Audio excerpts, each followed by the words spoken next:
Jadi kalau maksudnya perbandingan yang katanya terkecil itu seperti ini.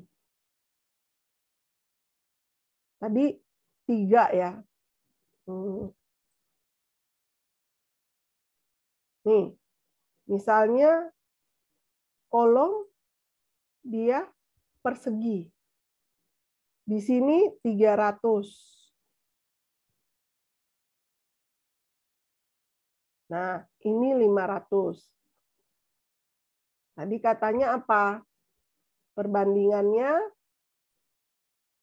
apa tadi perbandingannya? Nih, rasio tinggi terhadap dimensi terkecilnya sebesar 3 atau lebih.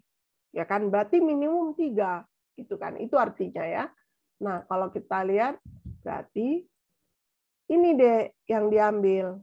Terkecil, ya. Berarti 3 meter tingginya dibagi 300. Nah, ini 10 besar 3. Berarti dia ini kolom. Begitu. Kalau kecil 3 bukan kolom namanya. Ya, belum kolom dia. Berarti balok itu, ya kan? Balok apa? Balok tinggi mungkin seperti itu. Karena balok persegi kalau D per B-nya, kalau kemarin balok persegi itu kan justru 1 sampai 3. Kalau lebih dari 3, itulah dia kolom. Paham ya? Jadi nggak sembarangan kita membuat atau menamai dia kolom atau balok. Itu. Nah, sekarang masuk lagi kita ke pendahuluan ini. Nah, jadi kolom itu harus lebih kuat daripada balok. Kenapa? Karena dia memikul beban vertikal yang berasal dari pelat lantai atau atap dan menyalurkannya sampai ke pondasi. Jadi kalau ada bangunan 3 lantai, itu kolom yang paling bawah itu memikul keseluruhan beban dari lantai 3 dan lantai 2. Jadi nggak boleh, misalnya ya, boleh besar kecil, tapi yang paling kecil itu pasti di atas. Boleh sama, tapi yang menentukan adalah dimensi yang paling bawah. Paham ya? Misalnya, dengan memikul beban 300 kN per meter kuadrat, itu kita bisa memikul dengan kolom 50 kali 50. Itu paling berat yang bisa dipikulnya. Maka di atas saya mau sama ini kebutuhan arsitektur. Maka harus 50-50. Gitu. Dari bawah sampai atas. Terus ternyata beban yang dia itu kan tadi 300. Mungkin per 100. Berarti waktu saya mau hemat nih. Tuh di atap dia 100. Berarti misalnya pakai 20-20 sudah cukup. Di lantai 2 30-30 sudah cukup. Cuman mungkin arsitektur kadang jadi jelek gitu kan. Ya, gimana nyusunnya supaya kelihatan dari luar itu tidak jelek. Harus begitu cara pelaksanaannya. Ya, jadi nggak boleh sembarangan sebenarnya menentukan dimensi. Kalau ada yang kamu lihat kolom di atas sama di bawah itu kecil, itu salah itu. Berarti ada yang salah waktu dia menganalisa struktur, atau dia memang tidak sama sekali tidak mengerti tentang bagaimana filosofi perencanaan itu. Ya. Jadi pada struktur bangunan gedung beton bertulang, balok, pelat, dan kolom umumnya dicor secara monolit. Maka nggak pernah berhenti sambungan balok ke kolom. Nggak bisa terpotong. Biasanya disisain dulu tuh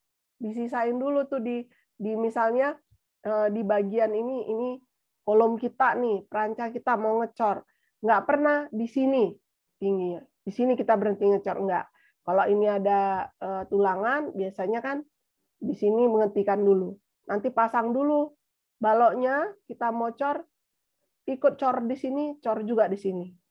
Supaya apa? Inilah yang dikatakan monolit ya. Ya, seperti itu. Ada aturannya di SNI ya. Makanya perlu kita juga merujuk atau membaca SNI kita ya. Nah, jadi karena dia monolit bersatu, Berarti hubungan antara kolom dengan balok itu hubungannya adalah jepit-jepit. Nah, kalau jepit-jepit seperti ini, kalau misalnya ada beban seperti ini pasti gambar momen kita begini. Kan gitu ya. Ini lurus harusnya ya. Ini linier karena beban P. Ini ada momen negatif, momen positif. Seperti itu. Ya. Selalu kita dapat. Kalau coba perhatikan kalau kalian mengerjakan portal, selalu seperti itu. Ya, makanya dia ujungnya itu dia jepit, maksudnya tumpuan ujung.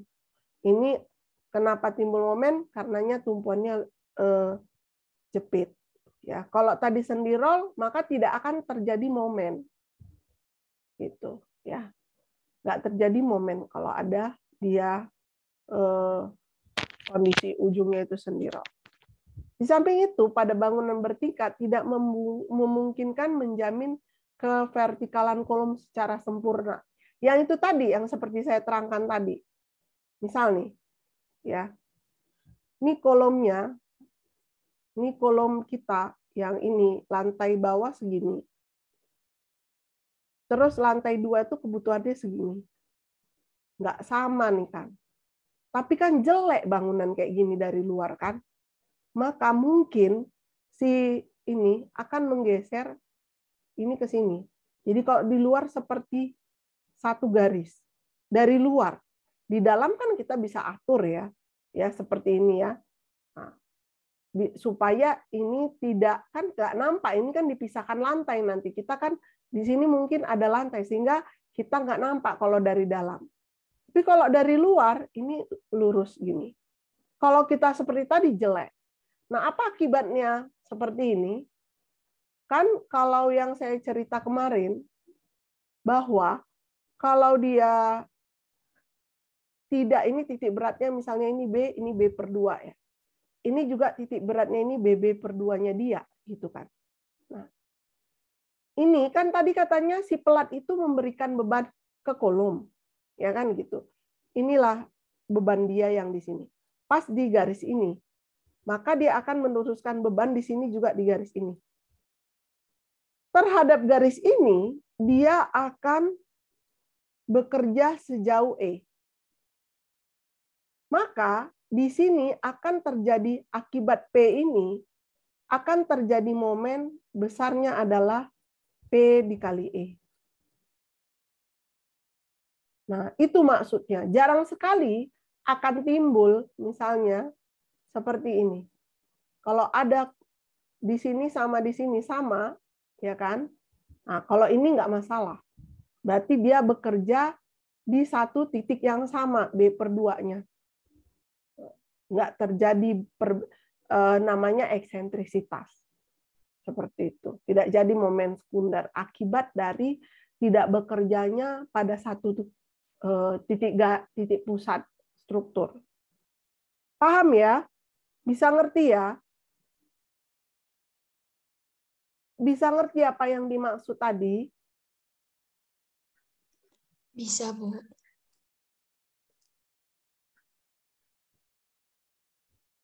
Jadi yang di bab 7 itu, sorry. Di bab 7 itu terjadi, inilah dia, kolom dengan aksial saja. Nah, ini kolom dengan aksial saja. Tapi yang di sini, ini nanti dia memikul momen dan memikul aksial. Seperti itu. Ya. Nah, ini di bab 7, ini nanti di bab 8 kita pelajari. Jadi kita harus tahu dulu apa sih yang sebenarnya yang kita bicarakan gitu ya. Sebelum akhirnya kita menghitung gitu. Ya. Ini ya tadi ya sampai sini ya. Dan akibatnya muncul beban eksentris terhadap pusat dari penampang kolom. Beban eksentris ini akan menimbulkan momen lentur. Jadi pada suatu struktur beton betulang sangat jarang dijumpai elemen kolom yang murni memikul beban aksial. Namun katanya ada pengecualian. Dapat saja diasumsikan bahwa beban aksial bekerja dengan eksentrisitas E yang cukup kecil, sekitar 0,1 H atau kurang diukur dari pusat kolom. Ya. Jadi kan, Dek, walaupun misalnya gini ya, walaupun terjadi E nih, kalau E-nya itu lebih kecil dari 0,1 H, atau dia diukur dari pusat kolom, dia kecil, ya kan? Dia boleh dianggap seperti ini, seperti aksial saja, itu maksudnya. Ya, jadi dia harus setengah dari pusat kolom katanya. Misalnya ternyata terjadi E nilainya 300, dimensi kita ini 150 kan kolomnya, eksentrisitasnya pas di 150. Kalau dia di 300 dia memikul momen. Tapi kalau misalnya dia E-nya akibat dari jarak ini, E-nya itu cuman misalnya terjadi gesernya itu 10 cm. 10 cm kan lebih kecil dari 15 ini ya. 100 itu ya. Nah, dia boleh dianggap sebagai ini. Itu maksudnya. Itu ya. Jadi ada pengecualian. Nah, jadi kolom itu bisa diklasifikasikan. Jadi kenapa kita butuh klasifikasi? Karena ketika beban itu bekerja seperti 1, itu akan hitungannya bekerja seperti 2 itu beda. Ya. Jadi nanti yang 1A itu kita pelajari sekarang, ya bebannya itu melalui pusat penambang kolom. Lalu ada nanti nomor 2, itu ada eksentrisitas arah X dan arah Y. Ya. Jadi karena kan bangunan kita ini sebenarnya 3 dimensi kan. Tapi kolom itu bekerja, E-nya itu nanti bisa diukur jarak X dan arah Y. Kolom biaksial ya. Yang bekerja titiknya itu di sembarang penampang kolom sehingga menimbulkan momen terhadap sumbu X dan Y secara simultan, artinya bersamaan. Yang mana pula itu, Bu? Nah, ini. Ini kolom nih. Nah, ada dia bekerja di sini P-nya. Maka terhadap ini ada EX, ya kan? Ini ada EY, si P ini bekerja secara bersamaan ke titik pusat ini. Kan jadi momen ini. Momen X, jadi M kali E X, lalu ada lagi momen yang M kali EY. Ini bersamaan ya. Simultan, itu ya nomor 3. Itu nanti. Itu bukan di bab 7 yang mau kita pelajari, tapi paham dulu. Ya. Lalu ada pendek, ada panjang. Kenapa bisa beda? Makin panjang kolom, ya kan? Makin ini apanya? Nih, yang ini sama yang ini. Karena dimensinya sama. Misal sama lah ini, tapi panjangnya beda. Kemungkinan ini akan menimbulkan apa nih? Apa namanya? Kalau kalian tahu ini. Menimbulkan apa ini? Tekuk gitu ya. Nah, nih. Ada belajar kelangsingan, ada belajar tekuk. Ya kan? Kalau kami dulu belajarnya ini, yang tekuk ini di kekuatan bahan ya, mekanika bahan ya, biasanya. Sekarang bisa sampai nggak belajar tekuk.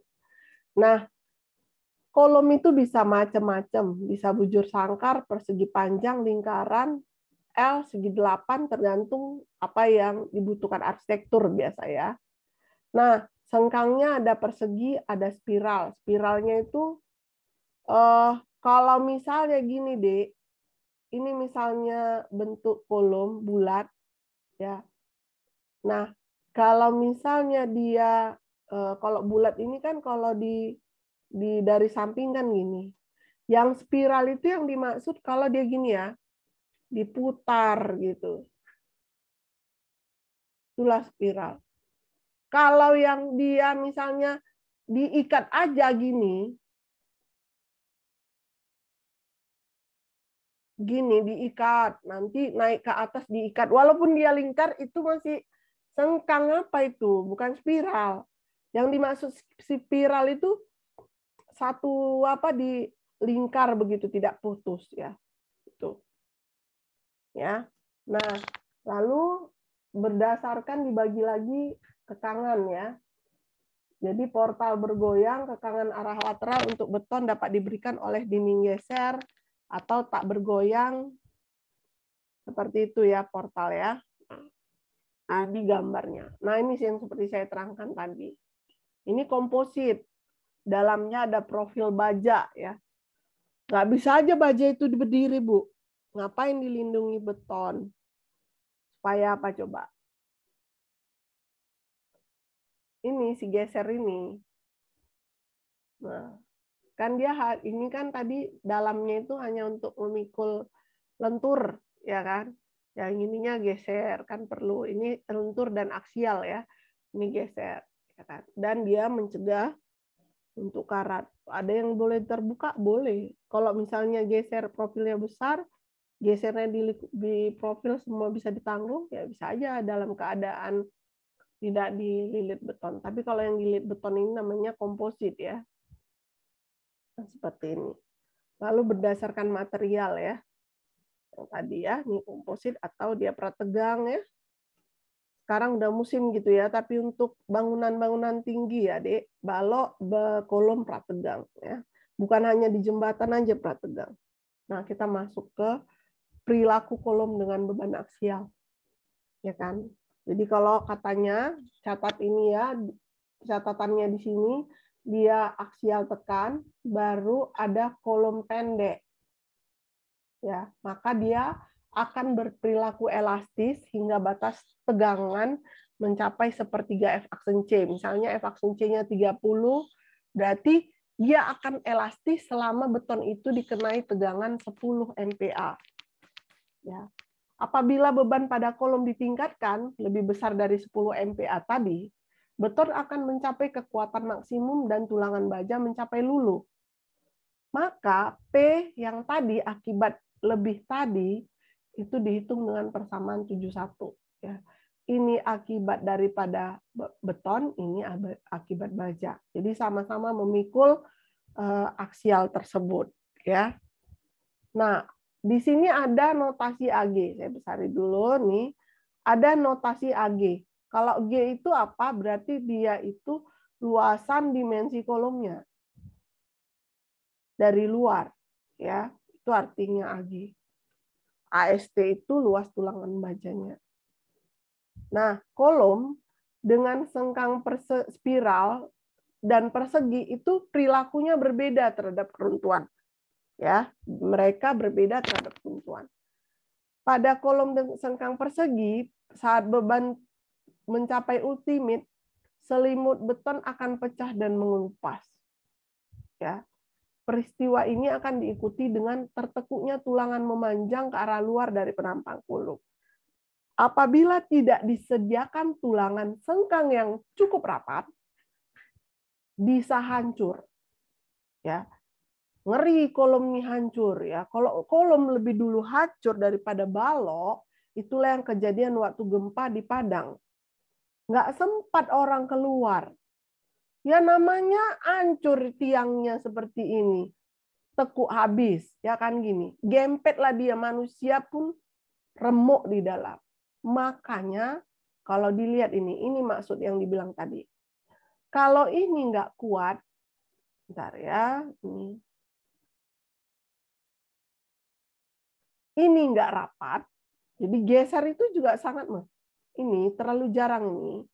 Maka ketika di dalam didesak, ini mendesak, kalau dia tak sanggup lagi memikul beban P tadi, ya kan P itu bekerja di tengah ya. Akhirnya ini nggak mampu menahan yang di dalam ini, dia menekuk, mendesak. Tapi kalau ini rapat kian, lebih rapat, apalagi di dekat di daerah tumpuan, sangat diperhatikan untuk bangunan gedung lebih dari 2 lantai ya. Ini kalau ini rapat, dia masih bisa kokoh. Betonnya aja hancur. Kalau betonnya hancur, masih bisa kita retrofit, Dek. Retrofit itu adalah memperbaiki bangunan yang rusak. Ya, tuh. Jadi nggak perlu kita menghancurkan bangunan tersebut. Tetapi kalau tulangannya sudah putus, nah inilah yang paling payah memperbaikinya. Ya kan? Kalau kolomnya, kalau tulangannya belum putus, bisa kita getok ini, Dek. Adalah tekniknya, ya kan? Nggak mungkin juga itu namanya teknologi beton, ya kan? Ada nanti zat aditifnya untuk melengkapi itu daripada harus membongkar semua. Dibuka ini, dimasukkan, disorongkan kembali, ditegakkan kembali, ya kan? Apakah nanti pakai karbon yang itu ada namanya ya RCC ya.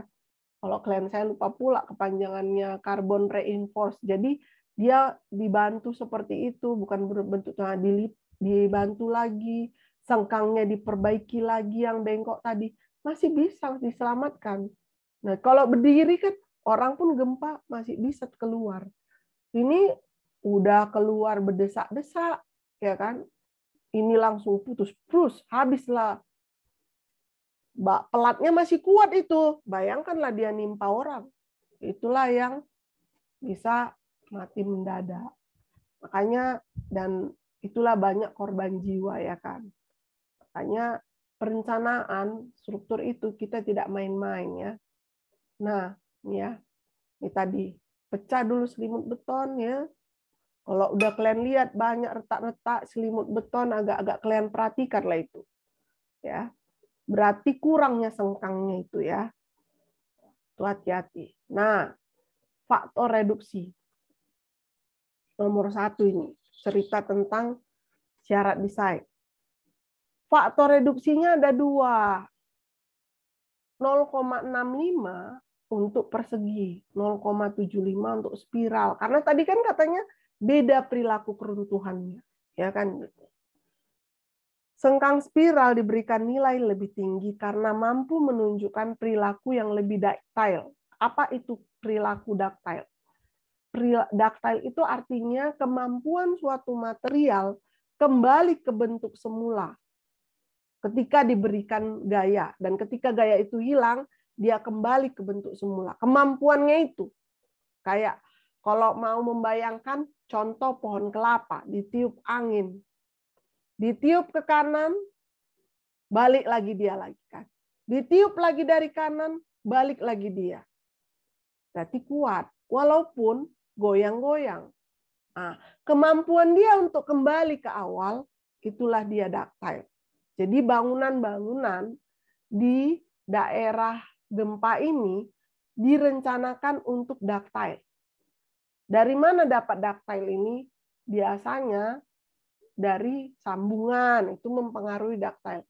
Termasuk juga bahwa faktor reduksi itu ya, juga itu kalau kita nggak bisa ngitung 100% kan gitu ya, makanya ke ductile. Jadi sebenarnya kolom yang lingkaran mana lebih kuat dari persegi? Ayo, kalau dari cerita saya tadi, mana lebih kuat, Vika, kalau kamu itu pakai kolom spiral atau persegi? Spiral, Bu. Iya. Terus kenapa nggak pakai spiral ya kita di gedung? Kalau itu memang lebih bagus, Vika.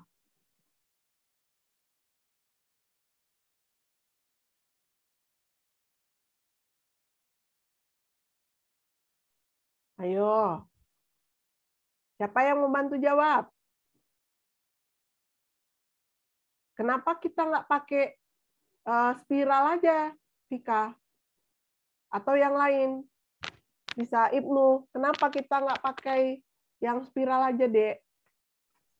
Kalau menurut saya pribadi, Bu ya, Iya. spiral itu kan dia macam sejenis borpile gitu, dia kan langsung nuncuk ke tanah, Bu. Sementara untuk penapang bawahnya, tahanan bawahnya itu dia nggak ada. Jadi makanya macam foot plate, ada pur betonnya gitu, Bu. Kalau menurut saya, Bu ya. Sama, Dek. Sama, Dek. Kalau untuk di bagian bawah, itu perilakunya akan sama kita kerjakan. Nggak beda itu. Kalau ke bagian, maksudnya hubungan dia ke pondasi gitu kan? Iya, Bu. Ada base plate-nya itu sama. Persegi juga sama spiral sama, ada base plate-nya. Kalau itu bukan. Kenapa gitu? Itu coba bayangkan sebenarnya ke arsitek ya. Kita pakai dinding kan, Dek? Ya kan? Biasanya dinding kita itu kan pakai bata atau hebel ya. Hebel itu kan kayak bata ringan lah. Hebel itu merek sebenarnya. Kayak bata ringan, bata itu bentuknya persegi kan, Dek? Nah, kalau dia ketemu sama bentuknya si kolom spiral kayak mana? Agak susah mengerjakan. Mungkin itunya pertimbangannya. Ya. Makanya spiral ini ketemu di mana-mana aja, Dek. Dia pakai spiral nih, ketemu di mana-mana aja biasanya, di bagian gedung. Udah pernah nggak nengok kolom spiral? Kolom yang lingkar udah pernah lihat kan? Udah, Bu. Di mana itu kira-kira? Daerahnya dalam suatu bangunan. Bagian tengah ya, Bu? Dan biasanya ada sih ya bagian tengah. Dan biasanya tidak ada dindingnya kan? Iya, Bu, sendiri dia. Iya kan? Nah, dia kuat. Kenapa dia dibuat di situ? Kayak misalnya dia bentang-bentang panjang. Lalu ada kolom lah untuk agak di tengah. Biasanya dia kolomnya nggak persegi tuh ya. Kalau apalagi misalnya vihara ya. Vihara kan biasanya bentangnya panjang-panjang ya. Itu bulat. Atau di luar. Ya kan, di luar kan? Ya kan? Di teras tuh. Dia pakai lingkaran kan? Ingat nggak kalian? Nah, coba perhatikan. Nah, tapi kalau dia bersatu dengan dinding, biasa dipertimbangkan dengan sengkang persegi. Satu lagi adalah mengerjakannya. Dari segi kekuatan dia oke kuat. Tapi dari segi pekerjaannya dan keterampilannya, itu lebih dibutuhkan itu sengkang spiral. Maka orang agak-agak jarang seperti itu. Tapi ini ada mahasiswa D4, kebetulan bimbingan saya, dia mau nyelidiki. Kalau ngerjain persegi sama spiral itu dari segi manajemen, misalnya bahannya, waktu pengerjaannya, ya kan, sumber daya yang mengerjakan, ada bedanya nggak? Itu ada, gitu. Jadi seperti itu ya. Jadi ini wawasan ya. Nah, ya, tadi kita udah cerita tentang faktor reduksi ya. Jadi beda dengan balok yang dia 0,9. Kenapa lebih kecil? Ini tadi juga ketika kolom harus lebih kuat dari balok. Dikurang-kurangi, ini agak kuat supaya ini didimensi dengan lebih boros ya kan gitu. Sebenarnya itu ya kan. Bayangkanlah dia berkurang 35% untuk persegi.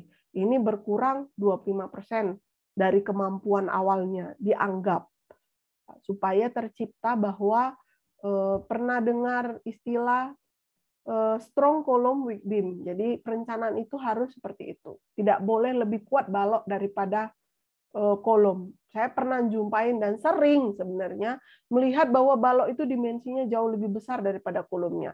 Itu perlu dipertanyakan cara dia menganalisa struktur. Kok bisa dapat yang kayak gitu gitu loh. Ya, banyak ya kan. Coba kalian perhatikan dulu bangunan-bangunan tinggi. Kalau ini nih atau nanti kalian PKL, kok lebih besar ya baloknya sama kolomnya. Nggak apa-apa kalian report PKL, minta ininya jadikan aja TA, hitung kembali. Bener nggak itu hitungannya, kok bisa dapat kayak gitu? Boleh. Ya. Nah, berikutnya. Jadi kalau pasal 1091 ini ada minimum tulangan memanjang, ada nilai maksimumnya. Dari luas tadi, dari luas AG tulangannya itu boleh dipasang 1-8%. Ya kan? Jadi ini batas untuk pengaruh tulangan. Kenapa? Ya kan? Kenapa batas minimum 1% diperlukan untuk memberikan tahanan terhadap momen lentur yang mungkin muncul, serta mempengaruhi pengaruh rangka dan susut akibat beban tekan jangka panjang. Ini kan udah kita pelajari ya, akibat beban jangka panjang itu lama-lama ada rangka ya, lalu dia nyusut ya material itu, ya kan. Sedangkan batas atas 8% diberikan untuk menjaga agar tulangan dapat diatur sedemikian rupa sehingga tidak berdesakan, ya kan. Yalah kalau terlalu rapat ini gimana mau masuk beton itu, kerikil itu, gitu ya. Jadi ada batasnya. Nah, lihat ini ya untuk gambar 73 di persyaratan detailing kolom. Ya, ini sebenarnya mau cerita yang nomor 3 ya, sama nomor 4 dan nomor 5 dan nomor 6. Dari gambar inilah dijelaskan. Ya. Jadi jarak bersih nih ya, tepi ke tepi itu nggak boleh dari 15 cm. Ya, nggak boleh. Kalau misalnya dia lebih, apa yang saya lakukan, Bu? Bisa aja kayak gini, bisa aja ya. Ini diameter 28 nih. 3 lebih. Oh, berarti harus disusun 4. Berarti kurangi aja diameternya. Pasti jaraknya yang dibutuhkan jadi 4. Ini makin mengecil. Kalau nggak bisa juga, apa yang saya lakukan itu adalah ini. Nih ya. Nih. Ini kalau apa ya jaraknya ya? Ini ada dia. Nih, apabila lebih maka diberi sengkang ikat sehingga jarak antar tulangan memanjang yang tak terkekang lateral tidak lebih dari 150 mm. Ya kan? Harus diberi sengkang ikat. Ini sengkang ikat namanya. Dan caranya adalah lihat. Ini ada syaratnya ya, kaitnya ini. Nih.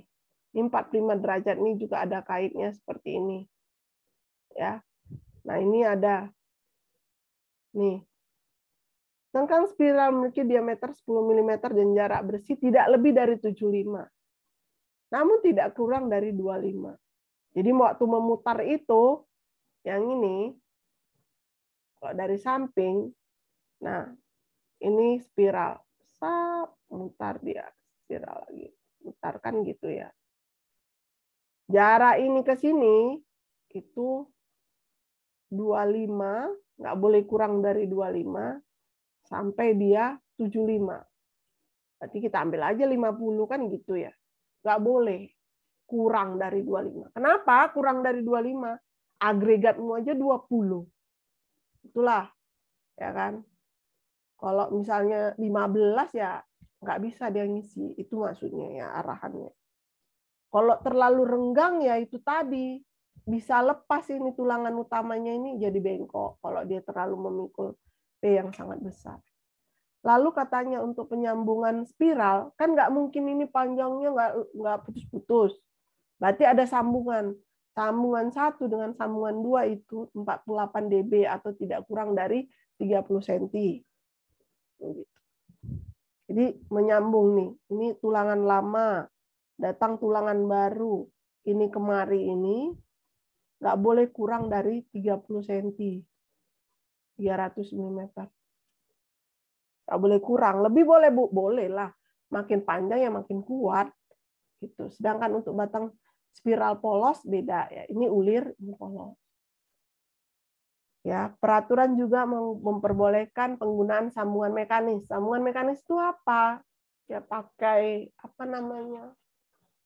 Las ya, las.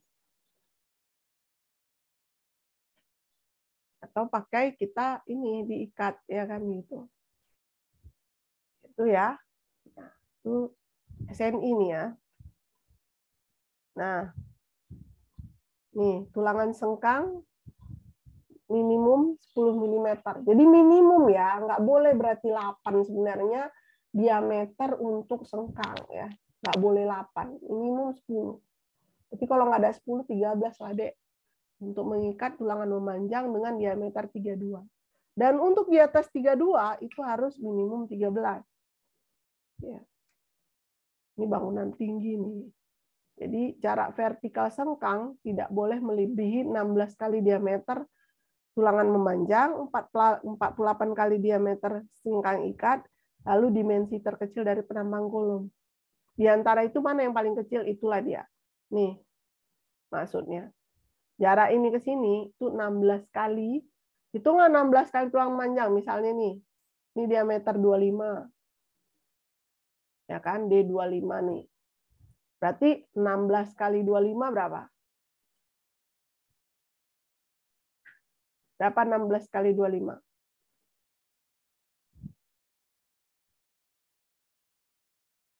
Berapa 16 kali 25?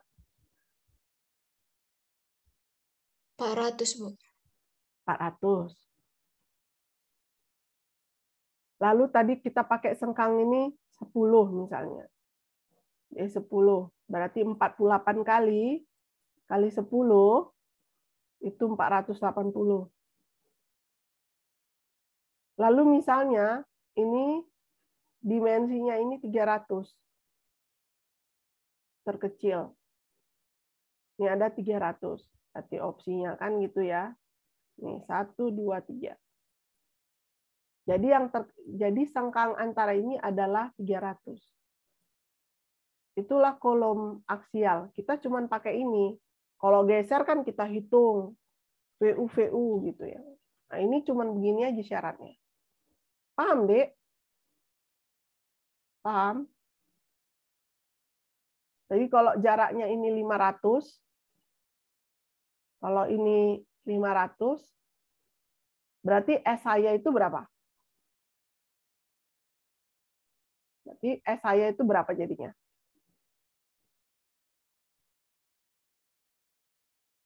Kalau ternyata dimensinya 500, dia pakai diameter 25, sengkangnya 10, maka S-nya jadi berapa?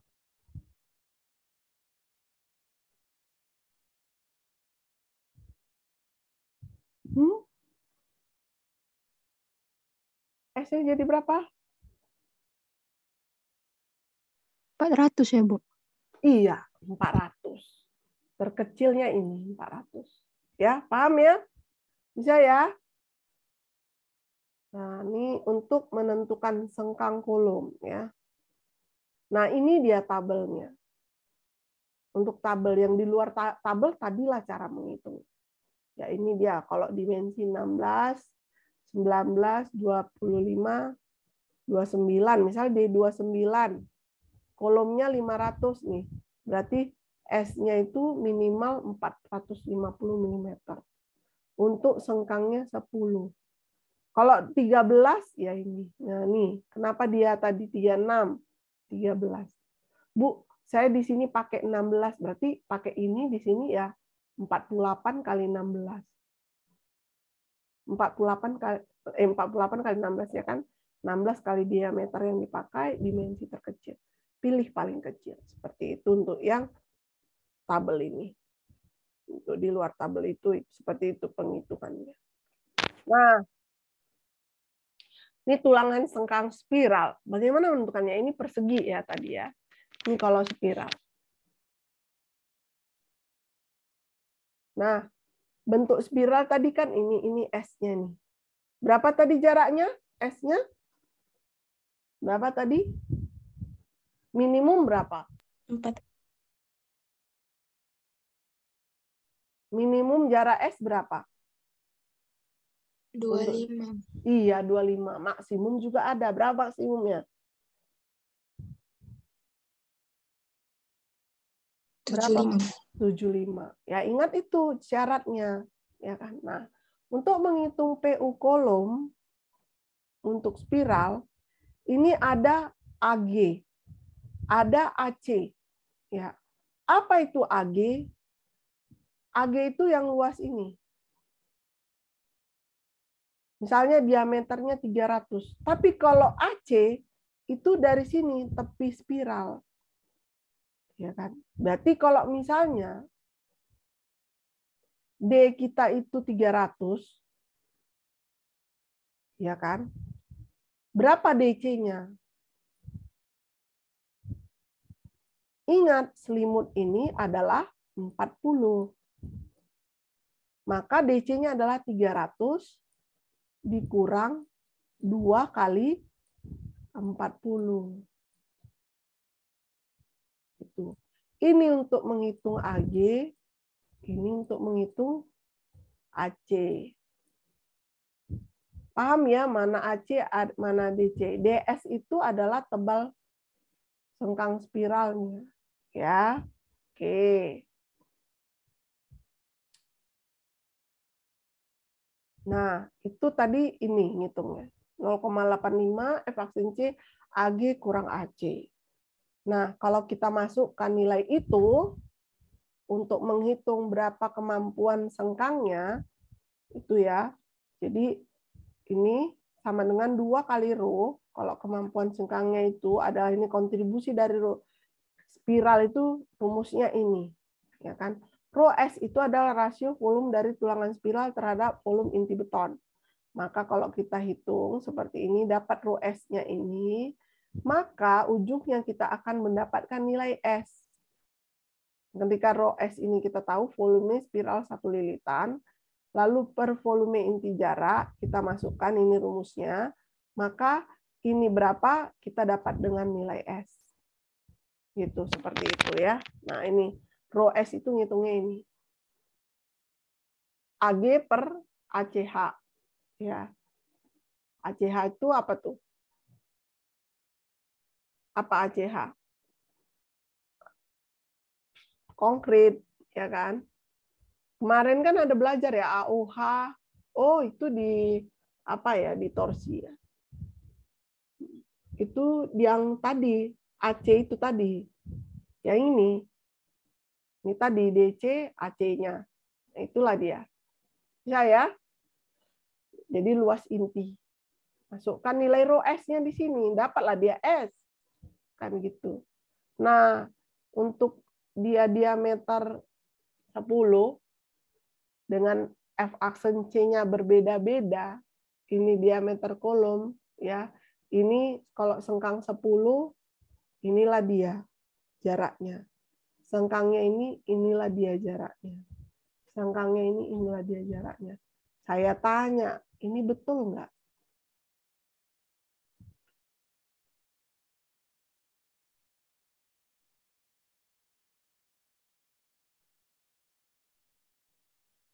Betul nggak itu, Dek? Kita kembali lagi ke aturannya. Supaya mengingatkan. Tadi kan makanya saya tanya.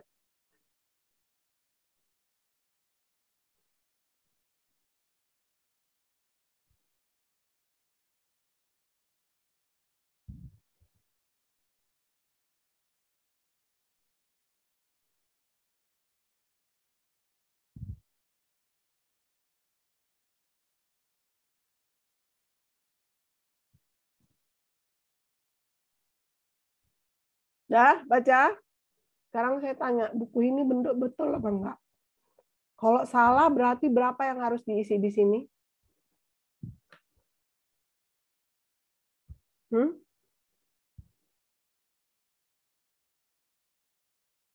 Berapa yang harus diisi di sini? 10 ya, Bu? Enggak lah. Tadi kan coba baca baik-baik ya. Coba siapa mau baca baik-baik ini?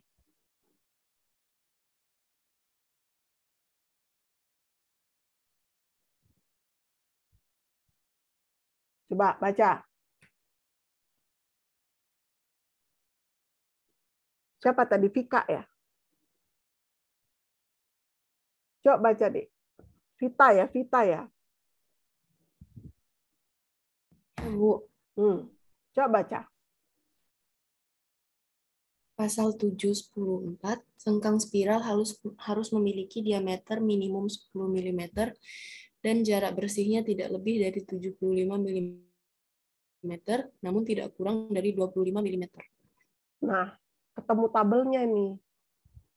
Maksud saya seperti itu. Jadi kita kalau ngelihat ya walaupun buku ya Berarti ini nilainya harusnya berapa, Nak? Berapa? Ada yang jawab, saya tapi nggak tahu siapa. Oh, Teresia. Berapa? Coba ketik Teresia. Mungkin kamu pakai earphone ini ya. Kresek-kresek. Coba chat. Berapa? 75, Bu. Iya, 75. Kan syarat mini nggak boleh lebih. Berarti ini 100 salah dia, 75. Paham? Paham ya? Oke ya, nanti ini yang kalau dengar pasti apa, nanti kalau enggak salah dia ini. Ya kan? Oke. Jadi kalau kita merencanakan persamaan kolom dengan beban aksial, ya kan? Jadi katanya kuat nominalnya itu untuk persamaan itu ini. Ini akibat beton, ini akibat tulangan. Nah, karena kolom vertikal sempurna tidak dijumpai dalam praktek nyata, serta mengasumsikan adanya eksentrisitas yang sedikit, rumus yang 75 tadi ini harus dimasukkan, harus dikurangi, ya kan gitu. Ya kan? Karena akan melemahkan, berarti ada pengurangan lagi. Maka pasal 1036 dinyatakan bahwa untuk kolom sengkang spiral dan persegi. Kalau persegi itu tojo 6. Kalau spiral itu 77. Lihat ya. Ini 0,8. Ini 75 ini bedanya di mana? Bedanya di sini. Dia dikurangi lagi 20% untuk persegi. Kalau dia sengkang spiral, dia dikurangi 15%. Lalu masing-masing punya faktor reduksi yang berbeda lagi, kan? Ini dikurangi lagi, jadi banyak kali kurangnya kan? Persegi ini untuk menutupi hal yang tadi. Plus ini eksentrisitas. Makanya bisa diabaikan dengan catatan tadi, tidak lebih dari pusat kolom. Jarak dari titik berat ke tepi kolomnya itu berapa? Nggak boleh E-nya itu jauh. Gitu. Makanya waktu kalian nanti, kalau saya geser nih kolomnya, pergeserannya berapa ya? Oh, kalau dia masih tidak lebih dari situ, ya sudah. Dapat dia. Kolom aksial aja. Mana rumusnya? 76, 77. Nah, itu. Ya, di mana bisa kita lihat ngitungnya? Lihat contoh 1, 71. Kita mau ngitung nih, katanya. Kuat aksial rencana PU dari penampang sisinya 300. Ya. Tulangannya 4D29. Sengkangnya diameter 10 jarak 300 dengan mutunya ini.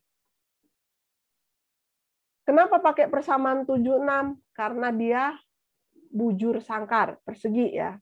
Nah, ini rumusnya. Dia butuh nilai AG. Berapa nilai AG adalah ini, makanya ini 90.000, AG itu adalah 300 kali 300. Kan tadi katanya sisinya 300 bujur sangkarnya. AST adalah 4 dikali luas tulangan 29. Ini dia AG-nya tadi ya. Kita masukkan dalam. Dapatlah dia P nominal tereduksi itu 1.610 kilonewton. Nah, mau rencanakan tulangan, ingat batasan kita, ya kan? Periksa dulu. Ini kan ini analisa ya. Kalau analisa kan jatuhnya oke nggak oke. Kalau kita merencanakan berapa tulangan yang kita pakai, ya kita tahu tadi 90.000, ya udah kali berapa persen, kali 2%. Saya mau 2% aja nih tulangannya gitu. Bisa. Nah, karena ini terpasang kita nganalisa. Masih memenuhi nggak? Ini dia. Luas tulangan AST dibagi AG. Dia itu sekitar 3%. Masih di antara 1 sampai 8. Berarti dia oke. Kan gitu. Periksa jarak sengkangnya. Yang tadi kan 48 kali 10, sengkangnya 10. 16 kali 29, dimensi dia 300, yaitu 300. Di 10 300 oke, udah oke. Gitu. Kalau dia D10 jarak 250 masih oke nggak ya? Oke lah, kan maksimumnya 300. 400 ya nggak boleh. Itu maksud daripada langkah 3. Paham untuk contoh 71? Ada pertanyaan? Ada pertanyaan? Nggak ada? Oke, lanjut. 72. 72 itu dia mendesain ya. Dia P-nya ini 1200, tapi nggak ada kata terfaktor, maka ini dikalikan. Dapat PU-nya 2720. Lalu kita kan belum tahu tuh, namanya mendimensi, jadi kita belum tahu berapa AG dan berapa AST. Tapi AST-nya itu kita ambil 2,5%. Nah, ketika 2,5% dari AG katanya kan, maka ini fungsi AST kita masukkan dalam bentuk AG. Jadi nanti hasil akhirnya adalah mencari AG.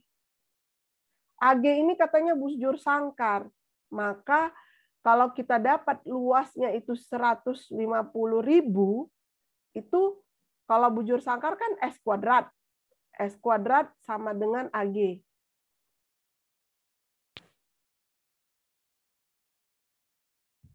Bentar ya.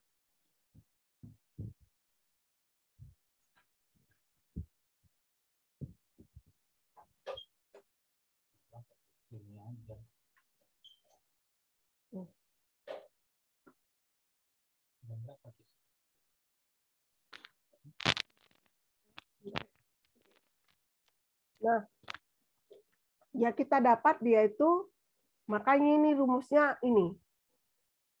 Ya, jadi akar AG.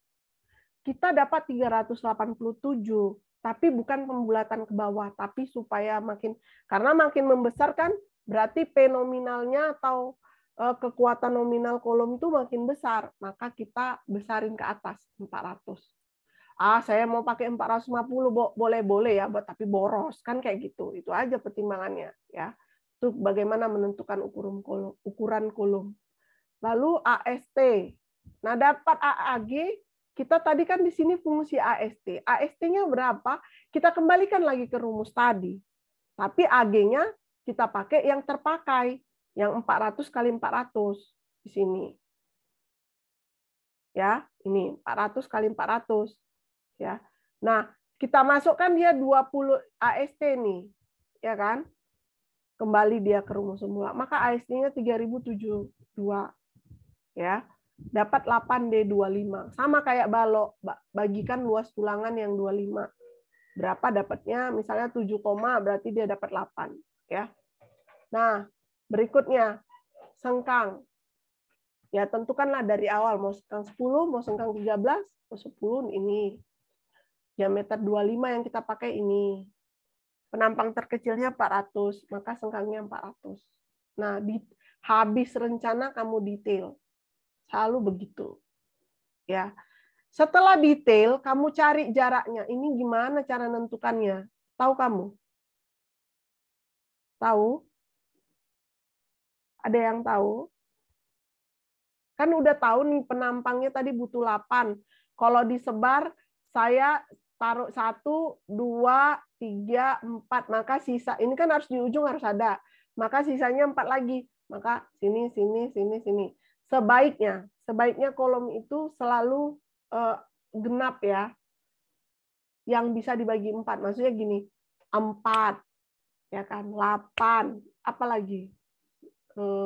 Berarti kalau 4, kalau sini 2, misalnya 2 harus ini, berarti berapa lagi nih? 4 tambah 8, 12, harus gitu.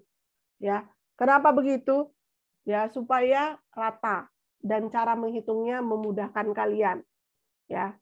Karena kan harus rata, karena gaya yang diterima dia kan merata kalau P ini kan gitu. Kalau aksial ini ya. Caranya adalah ini, kita mau hitung S kan gitu. Berarti ini sisinya 400, ya kan? Dikurang, ini kan dia akan melewati 2 limut beton. Lalu dikurang 2 dikali, dia melewati sengkang. Sengkangnya tadi kita 10. Dikurang N-nya. Jadi jumlah satu sisi berapa? 3. Kali 25. 25 itu N. Apa diameter sengkang. Dia berapa satu sisi? 3. Bagi berapa dia? N kurang 1, 2. Inilah yang nilainya 112,5. Ternyata dia lebih kecil dari 150. Oke. Kalau nggak oke, ya seperti tadi. Kalau 25, ganti jadi 22. Gitu. Lebih kecil kan lagi jadi lebih banyak. Seperti itu. Ya. Paham? Ada pertanyaan?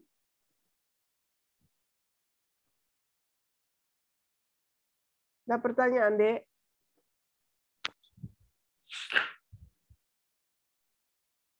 Nggak ada ya? Oke. Masuk yang 73. Persamaan 73 kalau tadi bujur sangkar, ini bukan bujur sangkar, tapi dia menetapkan satu sisinya 350. Jadi gini nih maksudnya. Ini kemari 350 nih. Yang ini 350. Yang ini nggak tahu. Kita bilanglah H. Maka tentunya AG-nya adalah 350 dikali H. Tuh, AG-nya. Kan gitu. Nah, ini dimasukkan sama seperti tadi sebenarnya. Kita masukkan ke sini. Ya. Kan dia menggunakan PN yang sama. Dia masuk sini 0,8 kali 0,65 kali 0,85 kali F aksen C dikali AG. AG-nya tadi 350 dikali H.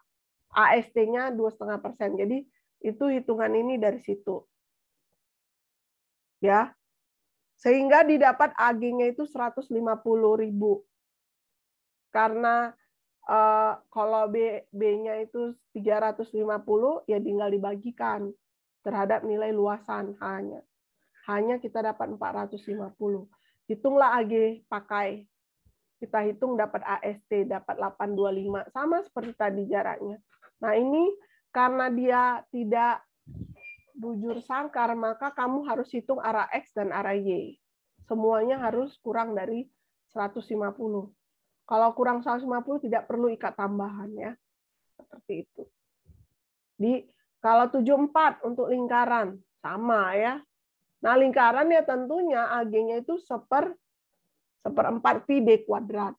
Kan gitu ya. Nah, kalau ini sama ya, kita jadi AG, ininya 3% kali AG masuk ya, dapat nilai AG-nya ini. Nah, kenapa pakai 496? Tentunya ini dari ini ya. AG, saya ulang lagi, mana tahu ya sambil lihat 4 pi D kuadrat.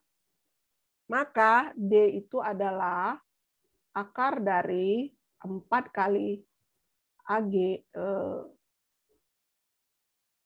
per pi. Nah, inilah dia 4 kali AG per pi. Inilah dapat nilai 496,52. Ya. Seperti itu. Nah, dia bulat ke atas 500, masukkan lagi ke rumusnya. Lihat ya, rumusnya ini yang ini ya 0,85 ya. Beda sama persegi ya. Nah, kita masukkan. Ternyata